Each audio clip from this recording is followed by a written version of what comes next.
So it's that time of year again for me to celebrate the anniversary of my years being on Booktube. Instead of doing a full review, because that can be kind of long and I'm not sure how many people care, I would just do a quick Booktube birthday tag, which actually was suggested to me by the Booktube Bulletin Board, a community channel, and I am contributing to some of the information that you'll find there, meant to help us keep track of read-alongs, book tags, and other events going on in the Booktube world so more of us can participate and build more community. If you guys have any more that you want included throughout the year, let me know in those comments down below, or go ahead and comment directly on Booktube Bulletin Board. But moving into the tag, there are about 9 questions here I'm going to answer. Number 1 is, how many years on Booktube are you celebrating? And I am celebrating 2 years on Booktube. What has kept you motivated in creating videos? There's a lot of reasons I do Booktube videos. Number 1, I love reading and I love talking about books and storytelling elements. It gives me a chance to discuss like different books that you might find on the independent scene. Right now I'm specifically focused on the Kindle Unlimited sphere because it's a very cost-effective way for me to read indie writers, but I'm hoping one day to branch out into more and different kinds of independent authors as well. The last reason that I love doing Booktube is I think it's a really great outlet for creativity and expression. This past year in particular, I've really been doing a lot with like my visual elements, my scene changes, my framing, adding in different titles and playing around with music. I think even in the past year, you can see like this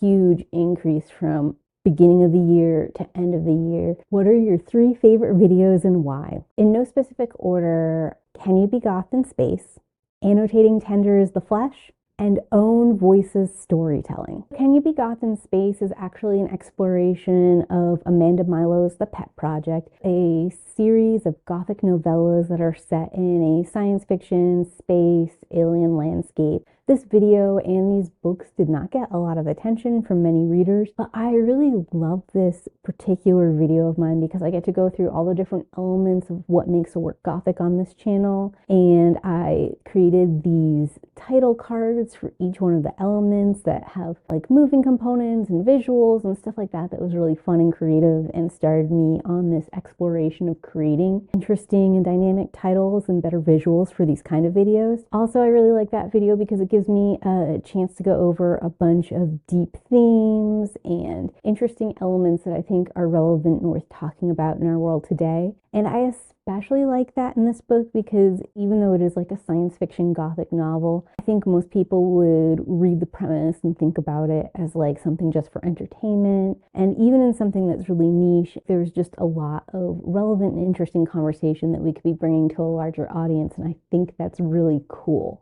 Annotating Tender is the Flesh was fun because I got to do a lot of like really experimental things. I'm not very good at reading vlogs or vlogging of any kind because like when I'm reading the book, I'm really just straight reading, and I'm not very good at like popping my head up and speaking to camera. Usually like my whole process of getting to a review or whatever involves reading something as quickly as possible and then thinking about it in silence for days before finally coming back and talking to camera. But in something like Annotating Tender is the Flesh, I had sort of like specific talking points from the start, and it gave you a chance to get like some of my more process of thinking and immediate thoughts, so I thought that was kind of cool. And then as far as like the editing and that goes, I got so much chance to do like different stylized frames and Ken Burn usage and quotes and voice changers and stuff. It was a lot of fun from there, and I feel like I was able to do a lot of creative and interesting things with it. Own Voices Storytelling, I like that video because it gave me a chance to talk about why it's important to read diversely and what reading diversely might look like, and why it's important specifically not just to read diverse characters, but to read stories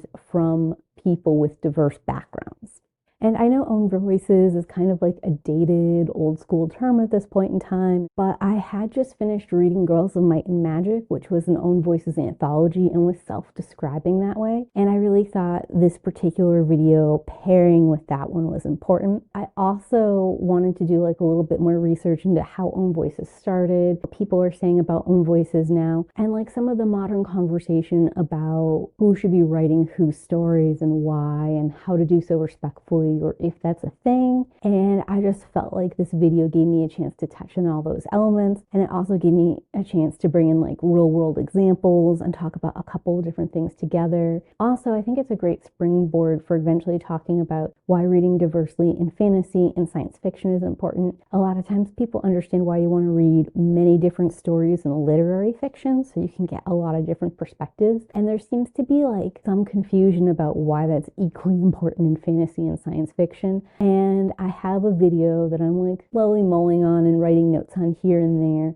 that sort of like addresses that in more detail. Number 4 is going to be, what have you struggled with on Booktube in the past year? And how did you overcome that struggle? So I think the number 1 thing that I struggled with in the past year is going to be the sound on my videos. That's not new to this year, but I think in this year specifically, there are videos where it is so bad that like when I re-watch those videos or when I like go to look at them to see what I said previously, it's actually cringe-inducing how terrible the audio is. I learned a bunch of tricks on how to clean up audio this year, and I got a new little like mic instead of the microphone, and I learned all about microphone placement, even though that didn't seem to help me that much. For me, probably this year, the most upsetting audio situation is going to be like the hit and miss quality of audio in my Guillermo del Toro movie reviews. And that was especially frustrating because I'm so proud of the visuals in that and the content and the consistency throughout videos. And I would struggle to recommend them to you guys right now just because like some of the ones I love the most, like my Pan's Labyrinth, The Strain, and Crimson Peak, all have like very low quality audio, I feel like. And I know a lot of you guys are going to be like, well, why didn't you just reshoot them? And that's a great point, but that brings me to my number 2 struggle in YouTube that's always a consistent thing, and that's going to be scheduling, timing, and pushing out enough content. My content is generally longer form because I ramble and have a lot to say. It takes me a little while to script, film, edit it all down. By the time I got through sitting, filming, uploading, and got to the listening part of those Guillermo del Toro so I could do the edits, I was like, I cannot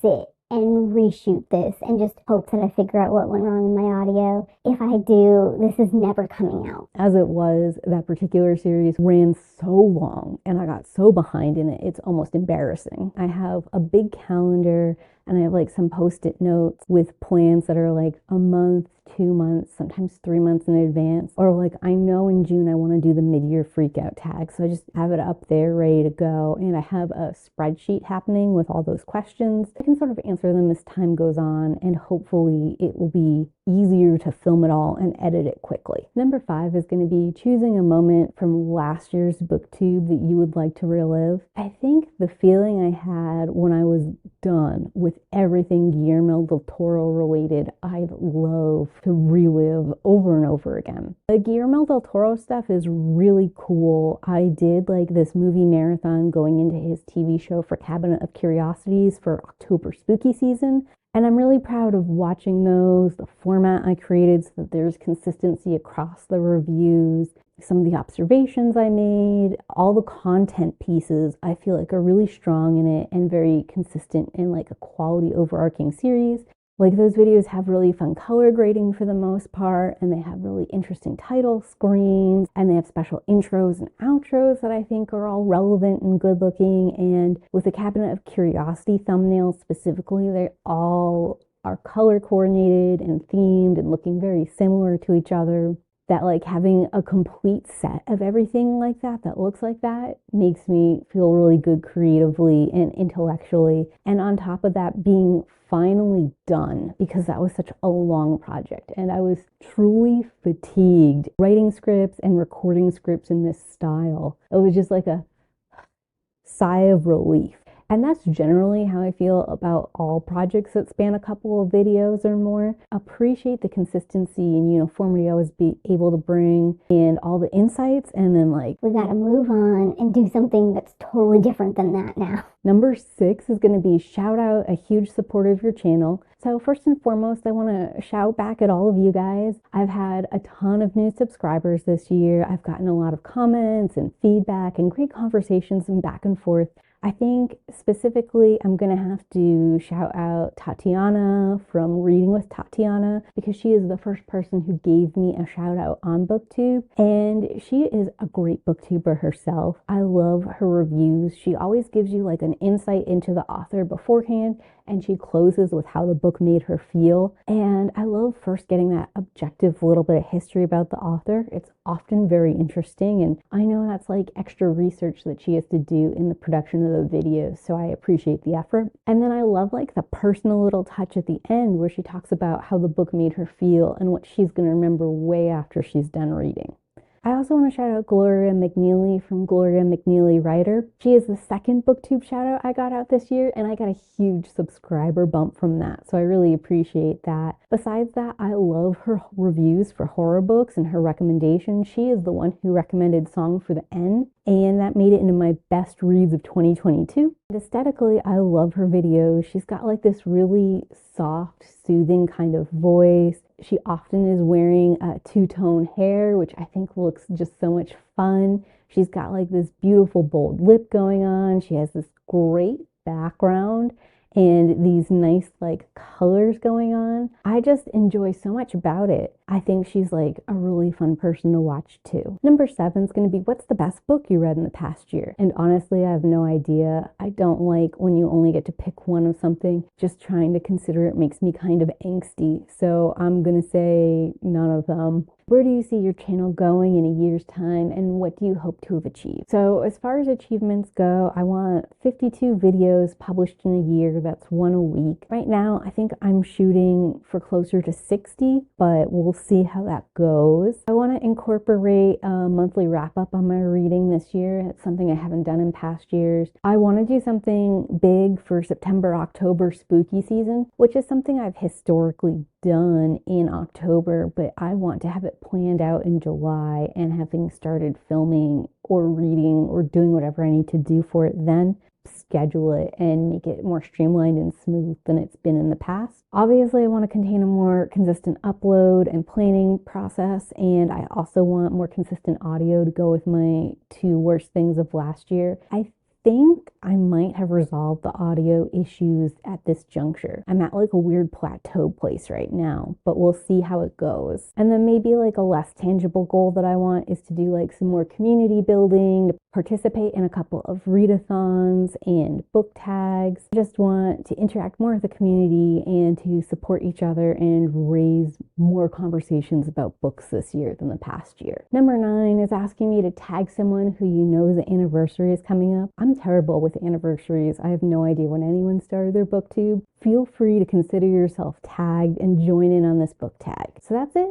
2 years of booktube down, hopefully many more to go. Thanks for watching, and as always, keep reading. Bye!